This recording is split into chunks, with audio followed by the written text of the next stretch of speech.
Gonna go ahead and tell y'all another bullshit story. This one goes back to when I was in junior high. Way back. Probably 2001. Between 2001 and 2003 or so. JLMS, John R. Lawrence Middle School. The Tigers. Jacksboro, Texas. Jacksboro, USA. I was living it up. I came from the big town of Fort Worth and was astounded by the country aspect of Jacksboro, Texas, and by the smallness of the school. But I quickly made friends. A few. I made one best friend, and his name was Christopher Conover. And he was my boy till I die, son. Still love that motherfucker. We did all manner of crazy bullshit. Don't mean to speak on our personal endeavors here, Chris, but we had a good time and wreaked a little bit of adolescent havoc. One thing we did was go out to his very fucking remote home, out headed towards German, Texas, and we did a little something. And what I mean by a little something was we took some motherfucking BB guns out to the highway. Little pump action BB guns, motherfucker. And we retrieved some glass bottles from the bar ditches and placed them across the road in a spike strip-like pattern so that any cars approaching would be forced to smash into the barricade and possibly puncture their tires. Let's be clear, motherfuckers. This shit was my idea because I was a deranged psychopath as a child. Still a deranged psychopath. But at least these days I'm not putting people's lives in danger. Anyway, we lie in wait. Patiently waiting in anticipation as the cars would approach this barricade of glass bottles. With our BB guns cocked and at the ready. And we fired fucking BBs at those bottles as the cars approached. Shattering glass bottles, motherfucker. Right when the cars would come up. Suddenly these glass bottles would fucking explode right before their very eyes. Through the windshield they would see it. And they would think, God damn, this shit is crazy. I don't remember if anybody's tires were punctured, but I do remember the police asking us what the fuck we were doing with weapons so close to the fucking highway. Being young and of very little experience, we realized that the buzz was on our ass. So we decided to call it off and didn't do that shit no more. But it was fun while it lasted. But that is not the main story here. That's just a side quest, you bitches. You ever played fucking Skyrim? Bitch, you better have, 'cause shit was a bit of a banger. Anyway, one day we cooked up a little fucking idea to go to the auditorium in between classes. We were gonna break in and do some questionable shit. A little off on the details here, motherfuckers. But we went up in that motherfucking auditorium, and there was like a staircase on either side that led up to the balcony area of the motherfucking auditorium. And on opposing sides of that staircase were doorways. We thought, let's go in them motherfucking doorways, son. See what the fuck's going on in there. What's this hidden room underneath the balcony all about? We trying to find out, cousin. We trying to find out. And so we did. Somehow, if I've got the details correct here, the doors were unlocked. So we rolled up in there. We rolled up in there, cousin, trying to find out what was there. Maybe there was some sort of goblin or a Wampus Dumpus. Some of y'all may remember the Wampus Dumpus from church camp. If you don't remember it, maybe you done did too many drugs and strayed from Jesus. For which you're a bitch. But there wasn't no motherfucking goblin, cuz there wasn't no ghouls, there wasn't no ghosts, there wasn't no fucking paranormal bullshit, there wasn't no Wampus Dumpus. There was all kind of air conditioning ducts of some type. I'm not really experienced in that kind of thing, so I don't really know what we saw, but there were all kinds of fucking air conditioning type shit. I don't fucking know. Anyway, we proceeded on further into this hidden room. Like something out of a fucking video game, bro. We had found the hidden level. And inside that level was something that almost caused my untimely demise. Because as we proceeded further into that fucking room, we stepped and stepped and fucking stepped. And one moment before I knew it, tragedy struck. I stepped, and there wasn't nothing there. There wasn't nothing there, broski. There wasn't nothing there. Suddenly I tumbled end over end into a fucking shaft. And I fell. I ducked and covered, just as I had been taught to. Tumbled down into this fucking shaft many, many feet down.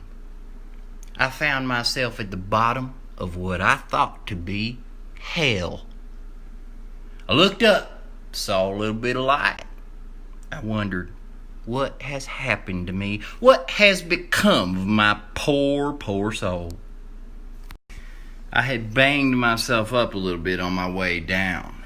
Banged and bashed my fucking shin bones, my fucking elbows, everything banged against this motherfucking brick shaft I had fallen into. I was like a fucked up Santa Claus, bro, that loses his footing and falls down a fucking chimney. All the presents tumbling down upon his head, feeling absolutely fucking stupid. I looked up, saw some light, hollered to my friends, "Help me! Help me, please! I've fallen and I cannot get out of this motherfucking mine shaft."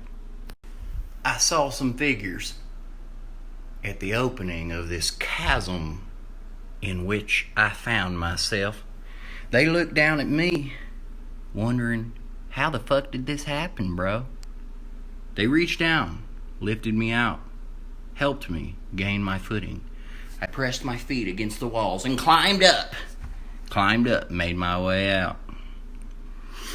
It was fucking crazy, bro. I was fucking tripped out. I was like, this whole fucking breaking into the auditorium experience was dumb.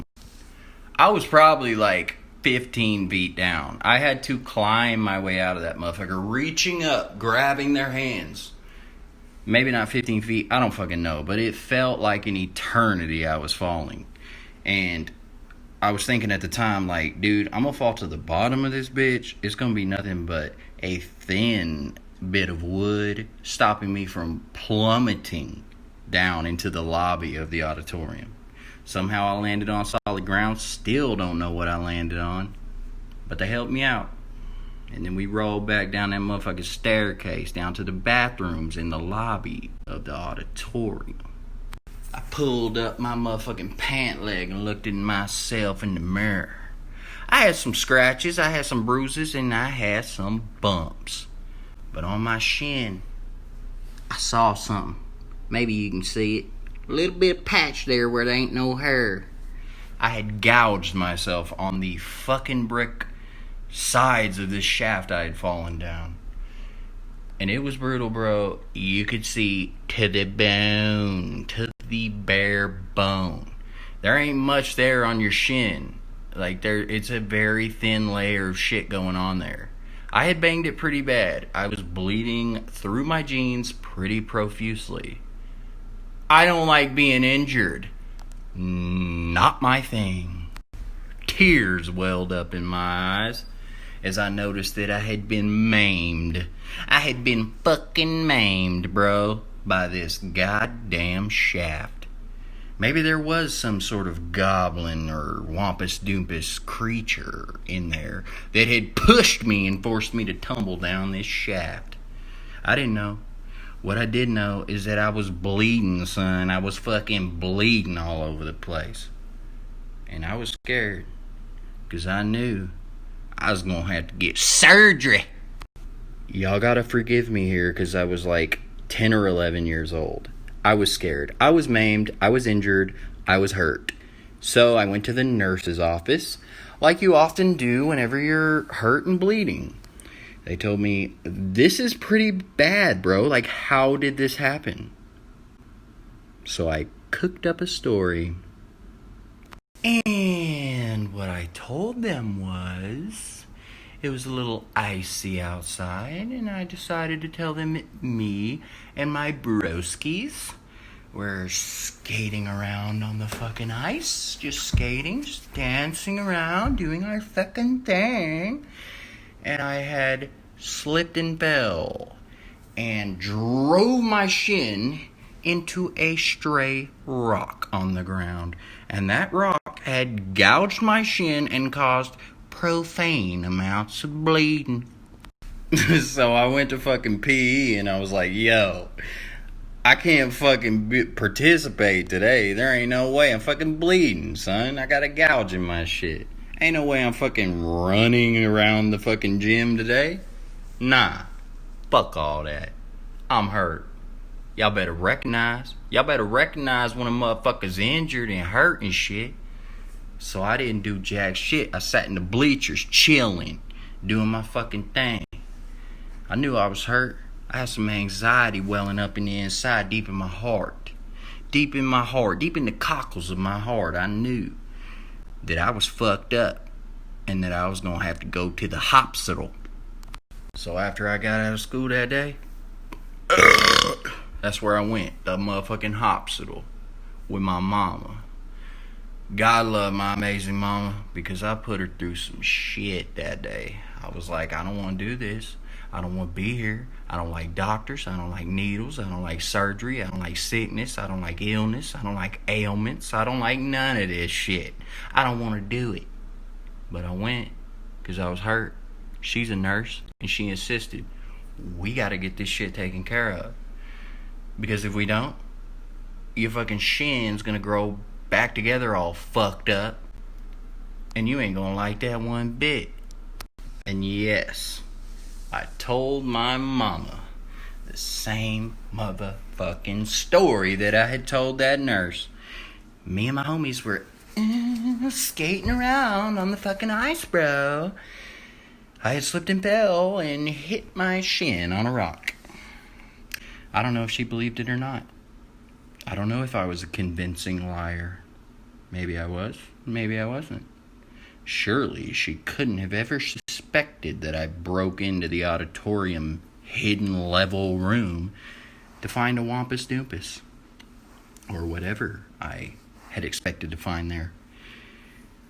Maybe she believed it. Maybe she was just concerned for my health. So she took me to the hospital, and we proceeded to get that shit taken care of. And let me just tell you, for my bitch ass, when they told me I had to have stitches in my shit, I fucking flipped. Had a full-blown fucking panic attack. Screamed, cried, threw a fit. A tantrum. I was like, I want to do this. I don't know if I can do this. I was a bitch about it. Majorly. They stuck that goddamn needle in my leg and proceeded to stitch that shit up. Y'all might remember homeboy Dr. Jamal. Motherfucker was a beast with his doctoring shit. He proceeded to fix my leg. I hated every moment of it. But it happened. And they fixed me up. Patched me up. And I was fixed. I was healed of my ailment. But I was scared to take a motherfucking shower after that. I didn't want my wound getting wet. I don't know if everybody believed my story about slipping and falling on the ice and all that bullshit. I bet you my dad did not believe that shit. Because he was never one to fall for my bullshit stories.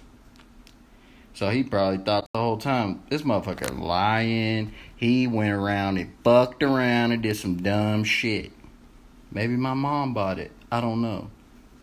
Maybe they were just concerned that I was hurt. But it got fixed and patched up. In time, I felt better and was left with a small, yet sort of sizable scar from the whole event.